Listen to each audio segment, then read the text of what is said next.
My name is Samuel Williams. I was graduated from this high school in 1952. Before that time, I was, right after that, right before that, in September, I was elected president of the senior class. And I demonstrated in the movement that we had in 1951 to strike for a new school. Since that time, so much have unfolded, going away from Farmville to school, to work, to the military, that type thing. So that's what I've been actively engaged. I'm a minister now and a pastor of 5 churches, and I've had some social work ministries, specialized ministries in Buffalo, New York, as well as here in the county of Prince Edward. I work with some poverty programs, Head Start, community action agencies, and the like.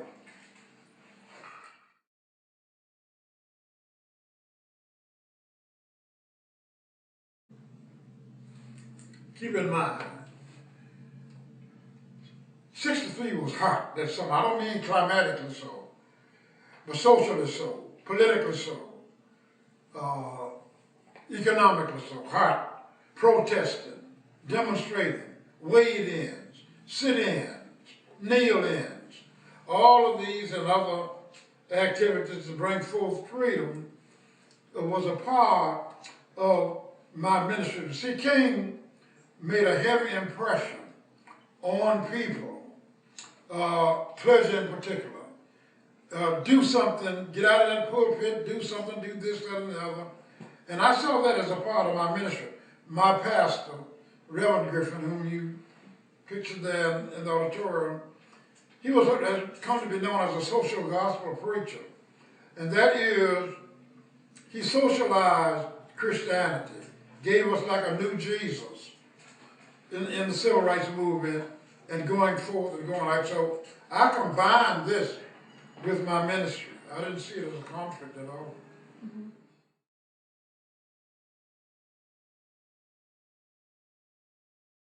Amen.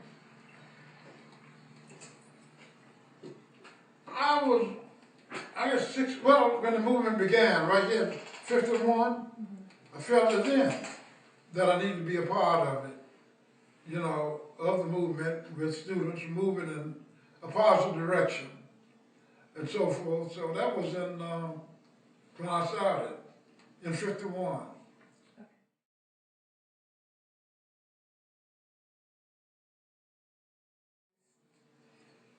In a sense I was, but Prince Edward did not have that kind of situation that they had in Georgia, Alabama, Mississippi, deep down south. It was altogether different here. A kind of gentleman's-like agreement. You know, white folks shaking hands and hugging you, but I got a dagger in your back. You can't see that, you know, that type thing. But when I left, I was telling somebody, when I was arrested that Sunday, I felt hurt. I just thought about this about a month or so ago. I felt hurt that I was being arrested to prevent us from worshiping God, singing, listening to the message, listening to the prayers that people inside the church were doing. And there was a grave contradiction there on the part of them. Now, we were a little frightened. You didn't know what to expect. I tell you one thing, though. We had law officers, for the most part, who worked with us and worked with our pastor. But it was something that we had to do here in that second movement. And when I was arrested, several of us were taken upstairs in the jail. I'll show you, the jail was located behind the courthouse where the present courthouse is located now. You'll see that when you get out of town. But the jail is gone, they got other buildings there now. But so one night, the Sunday night, the deputy sheriff came and said, Reverend William, Reverend Griffin wants to see you downstairs. Well, I knew he was lying when he said so, because if Reverend Griffin wanted to see me, he would have come upstairs into the jail cells where we were. When I got downstairs, they had some people, some deputy sheriffs from nearby Lunenburg County to take us to the jail in Lunenburg. Now that was done to empty Prince Edward Jail as much as possible in surrounding counties, particularly Lunenburg, to prevent what may have become a riot. You know, one of the leaders, Sam Williams, locked up downtown in jail, so on, so on, so, in jail. So, well, let's go downtown. See, we're in a mass grouping of demonstrating and all that, and that was done secretively, clandestinely. You know, they put me, we sat in, strange how this happened, we sat in the back of the deputy sheriff's car, somebody else. So when we were coming up this way, coming on up Main Street, there was a woman sitting on the porch where she lived, visiting her aunt, who was a beautician. She was sitting there that Sunday evening and saw us come on up Main Street in the cop's car, and she could determine, I looked at her a certain way, and she could determine the look that I had on my face that I was in trouble. She got up and went in the house and called Reverend Griffin. And that's when it began to unfold that we were in Lunenburg. So, you don't ever know how you're going to end up, but you're willing, courageous enough, brave enough to go ahead and do it.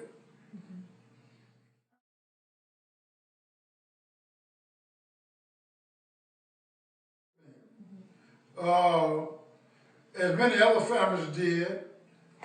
Now, you want to keep in mind that this was so-called new thing, something new, particularly in the county of Prince Edward.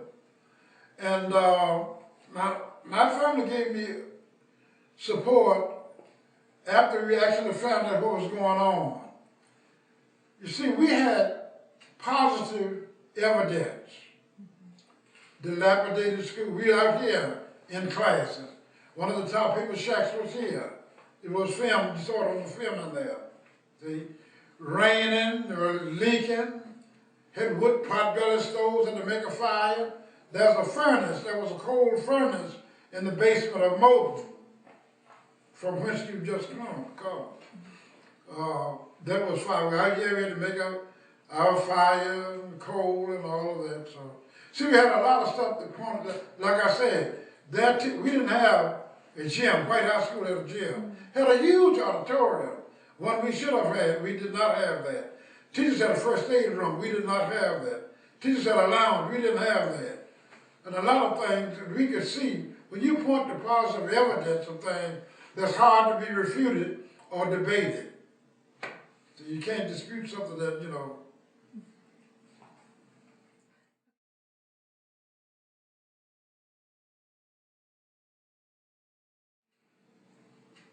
Well, I went to the church to, had a group of students behind me at the end end, and the man, Berger was his last name, he said, no, you can't come in. Why?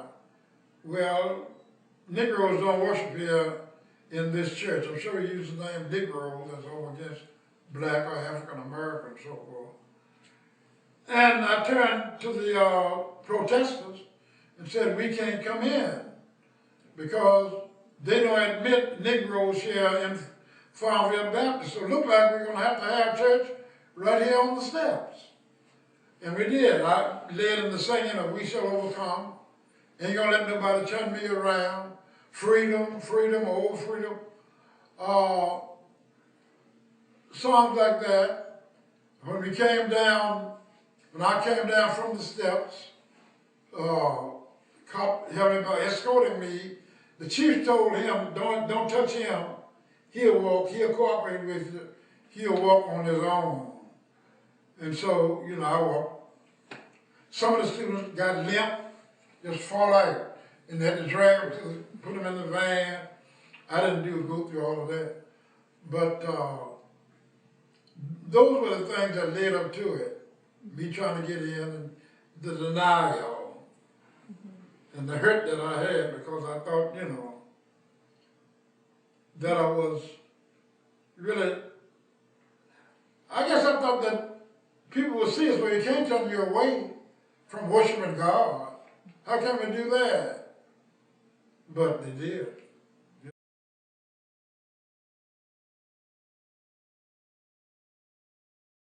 Yeah.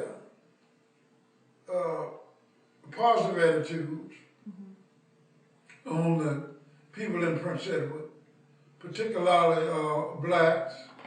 See, I went to my pastor and I told him, people are doing something everywhere, rising up everywhere, except here at Prince Edward. In January or February of 1960, students had struck in Greensboro, North Carolina. You all ought to visit there if you can one day. International site, signs still up. We've been there to that museum there. And then 2 weeks after that, we struck on the campus where I went to school at Shaw University in Raleigh. Two of us ministers led the demonstration there. And we carried it out in that manner, in that fashion. So that the attitudes of people, after you see people are growing and doing things throughout the country, it needed to be done here. See, you can't refute or dispute these things when there's positive evidence to show you. You said to your people, well, you know, they're going to lock us up, and we're going to demonstrate. We're demonstrating for a new school. Right? And the short changes that we've been given are not just. And you all are paying taxes as parents, our grandparents, everybody else paying taxes on various things. So, you know, you're just affected as everybody else.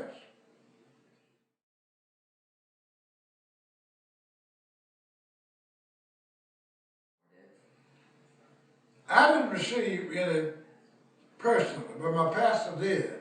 Reverend Griffin did.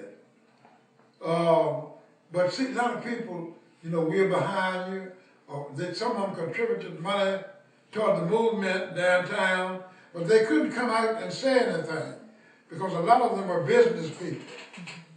You know, a lot of them are business people, and of course you can see what that would do. They get out and demonstrate with us, or wave banners and do what we did. It would damage their business, run them out of business, you know. But some did, and we had some cops who were, well, most people on police force were generous toward us and lenient toward us. There wasn't no head whipping and all of that. Foul language and all that kind of stuff going on. Okay.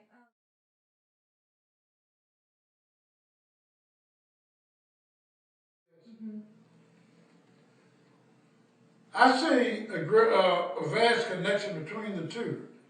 And I'm really glad you asked that because a lot of people don't see that. For instance, I've had people in my home all year long ask me, well, since y'all struck in 1900, we're going to have doctors and masters and whatnot. Since y'all struck in 1951, what took you so long before you went back to school in 59? Well, that tells me right then and there that they're not aware that there were two movements. I tell you, in this group here, there were actually three movements. The school strike here in Moton in 1951, the schools closing in 1959 to 64, and our demonstration downtown. When we demonstrated downtown, we demonstrated for jobs, for employment, for education, right to worship, integration of restaurants and other facilities. You know, that's what we demonstrated for then. And we got some accomplishments made. Integration of theaters and places where we do eat. So, as I look back, I see the two, there's a relationship between the two. Protesting, getting out, doing the courage to do this and so. But that's the way we were. That's what we did, you know, along those lines.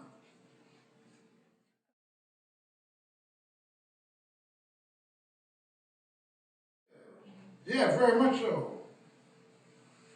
Well, you know, people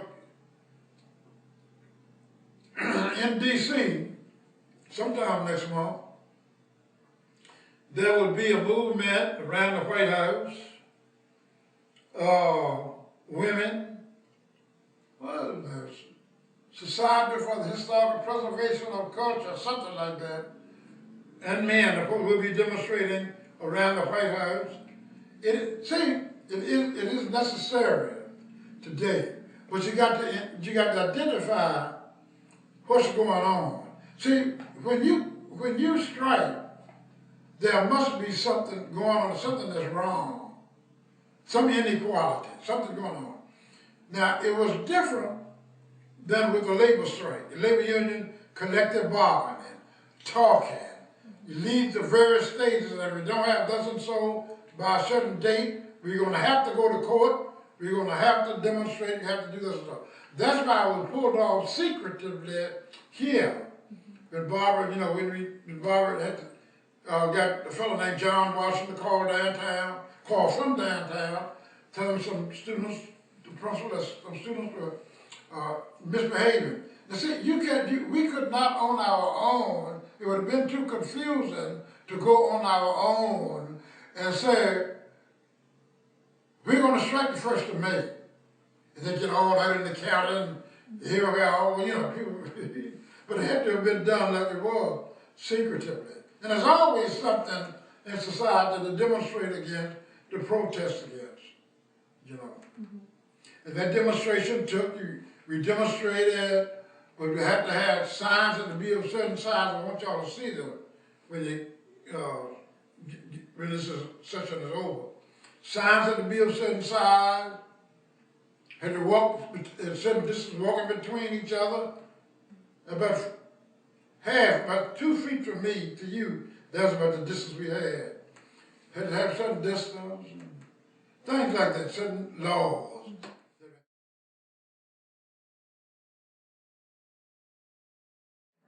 Well, in non-violence, she had a chance to sit down and talk. The one thing about protesting, and like we protested downtown at the Safeway. You ever heard of Safeway? I thought y'all had. It's a shopping concern.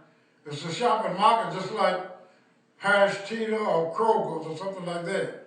Well, Safeway department store, Safeway food market was downtown. The landings are there now. You're going to see that.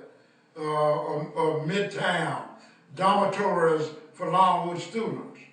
Well, in that demonstration and protesting, we got one girl, a black girl, real bright, to work in there as, well, she ran the cash register, see? And then the theater was integrated and so forth. But if you have violence, you get to go and you just don't go start picketing without asking. See? Oh, we got a spot open. If you hadn't asked it, yeah, we'll have it, you know. You can't just go up and declare injustice or on a store or declare that a merchant is racist, when he or she may not be, but you got to talk. Negotiation is the first process. And we did that. Sat down and talked with people, negotiated, and since they refused, that's when you pick it. But it's all non-violent is always non-violence. It's always. Now I'll tell you this, all students were not in favor of that. My wife prepared lunch for everybody every day, hot dogs, hamburgers, something like that. Come up on the lawn down here, sit and eat, drink sodas when they go back and demonstrate again. See? When they went back, we started demonstrating all over again, and that type thing. But non-violence, so you can sit and talk, keep giving it a try, and keep moving in that. See, as you know, violence doesn't do anything to you. You know, maimed, hurt, crippled, lame, all of that. That's what the only thing violence does. You can't reach a consensus fighting and so forth. Now some students said, now I'm not going in for this nonviolent. I help Ms. Williams prepare food. I'll make signs. I'll do this, I'll do that. But if somebody hit me, I'm gonna hit them back. See, cop hit me, I'm fighting back. That's what a lot of guys contended there. Here and in North Carolina too. Or mishandle me, you know.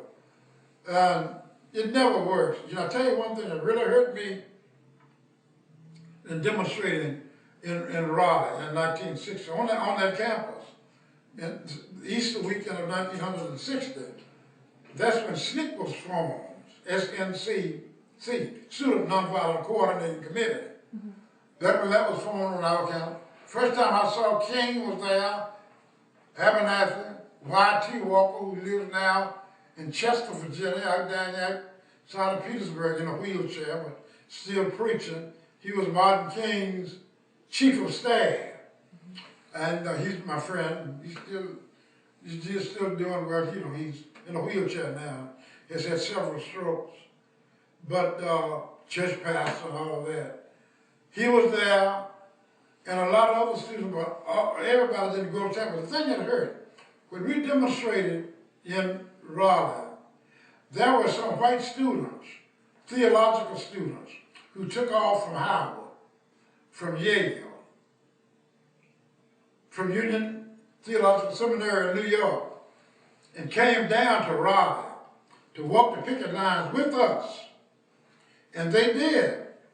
But there were white people on the sidelines with their hands behind them as we walked.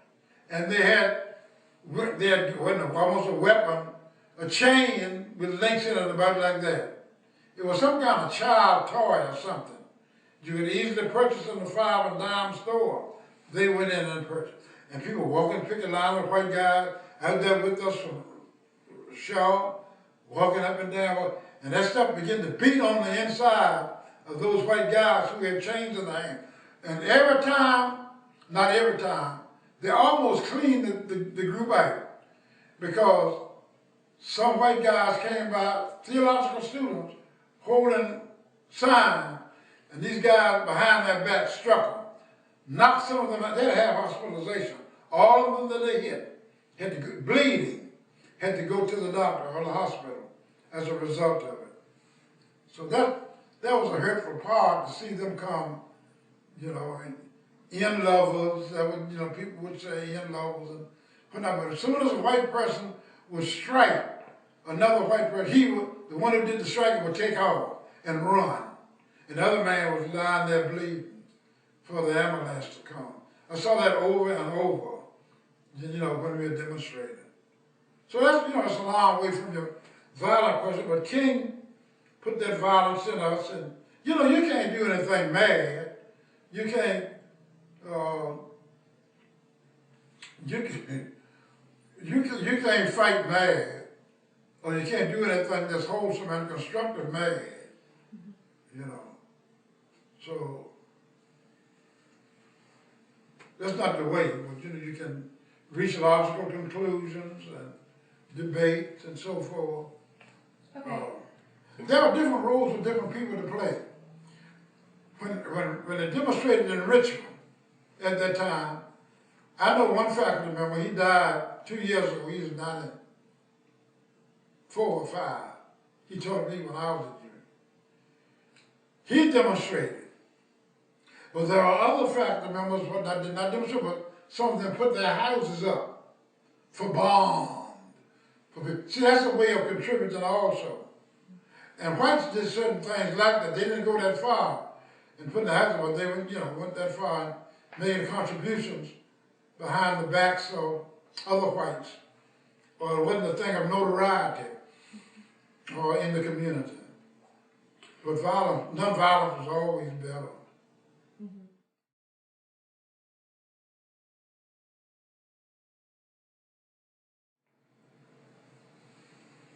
we thought, and a number of us thought, in the 50s and 60s, well, this is coming up, and we got out our work voter registration drive and all of this to get the 1964 voter registration, 65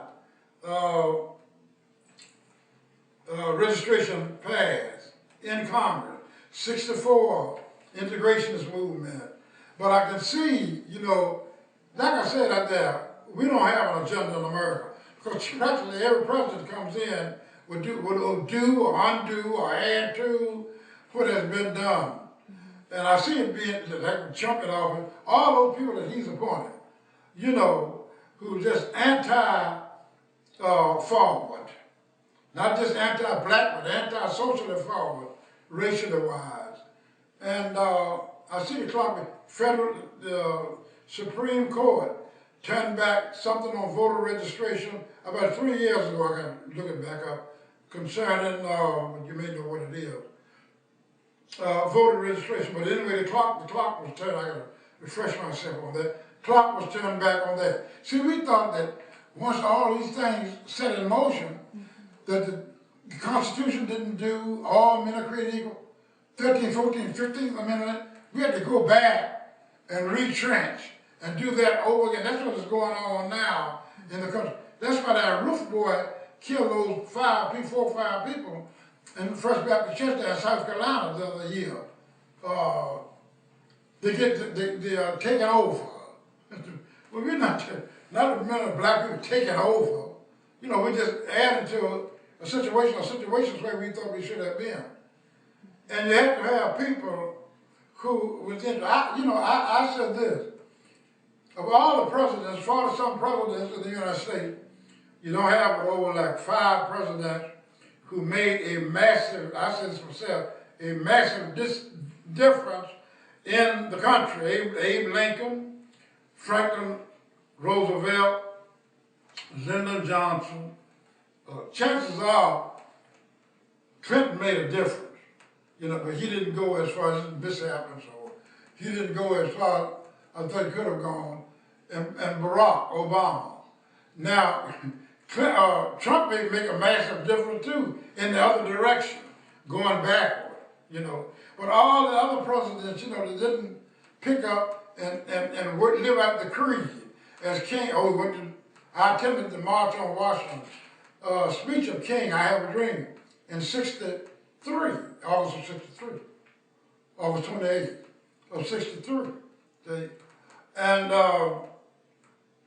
something I had to say. Not all people were something. My mind running so fast. I hadn't planned to tell you that, but 63 miles. What was your question? What is your feelings? Yeah, going back. So I can see the clock being turned back a lot. And you know, a lot of demand. All of us thought that, well, you know, once you get these laws through, we can sit back and relax. It's over, but it's not over. All that retrenching, the woman, the governor of South Carolina, and all these people like that, going back to literacy tests, signing this. The question that they had in Prince Edward County, most folk didn't know.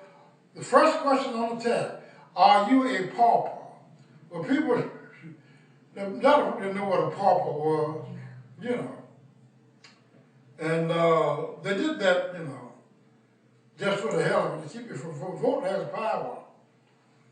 You look at the way, as we've seen it, you know, since George Bush ran the first time, and Gore, see all that entanglement that they went through with, you know, we can see that. And you know, when George Bush, the second one, gave his speech in the Republican convention to be accepted, there were some things he said, you know, we're going to do this. I believe we should do that. Lord, when he said, I believe in states' rights, the roof just went on off the ceiling blown out in the Atlantic Ocean somewhere. Got more applause. I knew it would. And what are you telling people? I'm a racist. I am a racist. I believe in states' rights. You study that stuff on states' rights, and that's what they mean by that. You say, you know, and we can see a lot of contradictions and whatnot.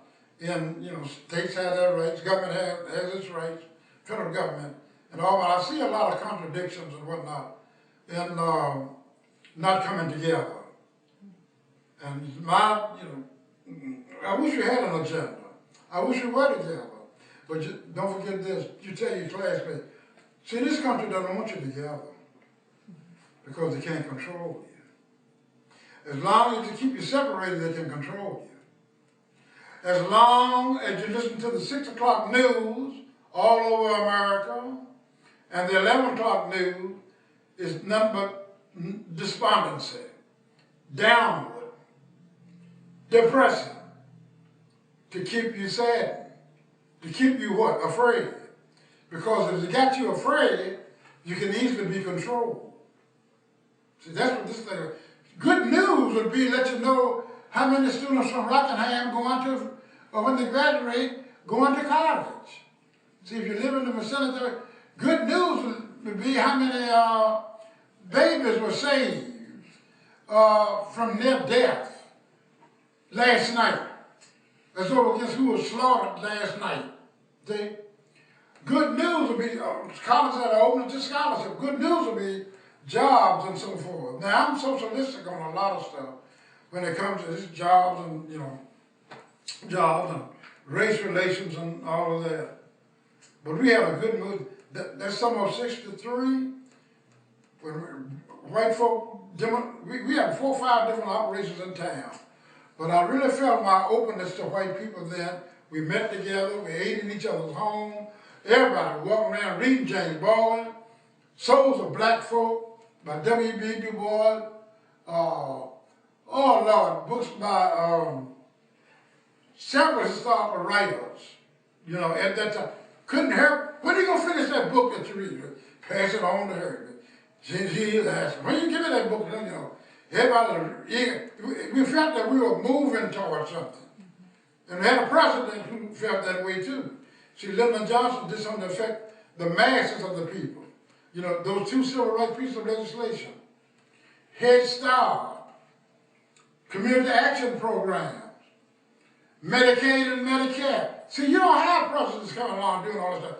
These presidents are here now in favor of who? Multinational cooperation. People who can make bombs and all of that. That's one thing that got King in trouble, one thing that got him killed. You know, now, Mr. President, yeah, when he crossed over in the Vietnam War, talking about Vietnam in Riverside Church in New York, that speech he made April 7th of '67, and April 4th of '67, and he was murdered April 4th of '68, 1 month to the date. Now, Mr. President, this bomb that are being dropped, each bomb calls so and so and so that you're dropping on Vietnam, killing innocent women and innocent people, poor people killing poor people. The price that you pay for that bomb, you could build a state-of-the-art school in the black community, fully equipped, for much less than what you pay for that bomb. See, when you start talk like that, as long as he waited in, we sat in, but his board asked him, don't go there talking about that, we won't get in that war stuff. His administrative board, others told him, but when you're a preacher, when you are sent from God, you got to do what God says do. I found that 28th of December this year, I shall have been preaching for 59 years, right downtown in the church that I pastored. So you have to do that. But once you step over and start talking, I could talk all day about this stuff, but these ordeals rather. But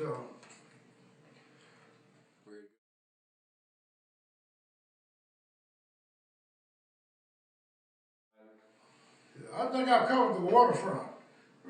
I said some things about Raleigh that you didn't know I was going to say, and some things about demonstration you didn't know I was. You may have known that, but mainly the school strike, school closing, which left terrible, devastating effect on the minds of those who did not attend school and their children. And some of it in their grandchildren. See? And it just tore families all apart. Now, if you had relatives away, some people went away to school. Hamlin said, well, he went away. Charles right here went away. He and Hamlin, this guy right here, they were together. The girl here over here, she moved to a family up in the mountains. Maybe up there near where you're, Culpeper or something. But anyway, but most families, for the most part, stayed here in Farmville. They stayed at home. And it brought a lot of brokenness. You have to hear some of the. I got a sister-in-law, I think, she was one of the ones who just don't want to talk about the movement. She went to Prince Edward, adjacent Cumberland County. And down the street, you can walk, well, Cumberland County, right in the main street here, the bridge, is no more than a mile from here straight down. When we go downtown, we can see Cumberland Bridge from there. But my father-in-law used to take her there to Cumberland when she couldn't go to Prince Edward. So schools were closed. And then some of our relatives would pick up and take her to school, but some schools in some districts found that out. You should hear some of the testimonies. That books have been written on. I got a book in there. I got a book in there written. I wish y'all avail yourself to it. I think I gave one to Mr. Dixon had one on black and white churches working together in the county of Prince Edward during the civil rights movement. It's in there, religiously working together.